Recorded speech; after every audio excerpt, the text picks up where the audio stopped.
কোটা সংস্কার আন্দোলন থেকে ছাত্র জনতার গণ অভ্যুত্থান। টানা ২৬ দিনের রক্তক্ষয়ী সংঘর্ষ ও তাজা প্রাণের বিনিময়ে বিদায় হয় আওয়ামী লীগ সরকারের।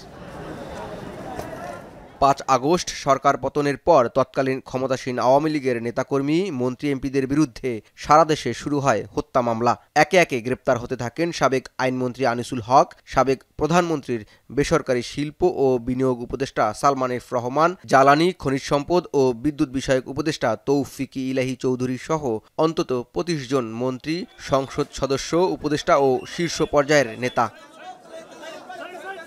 তারই ধারাবাহিকতায় শনিবার দিবাগত রাতে বৈষম্যবিরোধী ছাত্র আন্দোলন চলাকালীন ছাত্র জনতার উপর গুলিবর্ষণ ও হত্যা মামলায় গ্রেফতার হন সাবেক জনপ্রশাসন মন্ত্রী ফরহাদ হোসেন।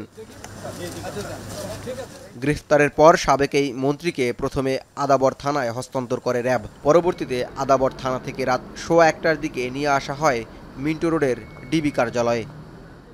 ফরহাদ হোসেন দ্বাদশ জাতীয় সংসদে জনপ্রশাসন মন্ত্রণালয়ের মন্ত্রীর দায়িত্বে ছিলেন। এর আগে তিনি এই মন্ত্রণালয়ের প্রতিমন্ত্রী ছিলেন। টানা তৃতীয়বারের মতো আওয়ামী লীগের দলীয় মনোনয়ন পেয়ে মেহেরপুর ১ আসনের সংসদ সদস্য নির্বাচিত হয়েছিলেন তিনি।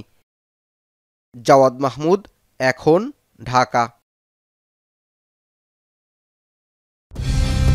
কালার এক্সপার্ট, জর্জ স্যাপ এবং মাইল্ড অন হ্যান্ডস টেকনোলজি সমৃদ্ধ অরিক্স ক্রিস্টাল ওয়াশ আপনার লন্ড্রি এক্সপার্ট।